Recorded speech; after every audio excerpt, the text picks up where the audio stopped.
அடா என்னங்க சொல்கிறீங்க? ஈரோடு சிறகுகள் அமைப்புக்கு கெடா விருந்து வச்சாங்களா? அடா ஆமாங்க.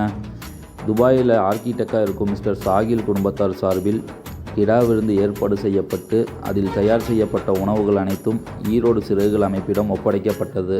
இதற்காக ஒரு வாரத்திற்கு முன்பே ஈரோடு சிறகுகள் அமைப்பினர்களை தொடர்பு கொண்டு உங்களது சேவைகளை இன்டர்நெட் மூலம் பார்த்தோம், மிகவும் பிடித்தது, கிடா விருந்து ஏற்பாடு செய்துள்ளோம், அதில் எங்களது பங்களிப்பாய் ஈரோடு சிறகுகள் அமைப்பிற்கென தனியாக உணவுகள் தயார் செய்யப்பட்டு உங்களிடம் கொடுக்க ஆசைப்படுகின்றோம் என்று கேட்டுக்கொண்டதன் பேரில் நாங்கள் இன்று மதியம் அவர்களது தலைமையில் உணவினை பெற்று ஈரோடு சிறகுகள் தன்னார்வலர்களுக்கும் பொதுமக்களுக்கும் பகிர்ந்தளித்தோம்.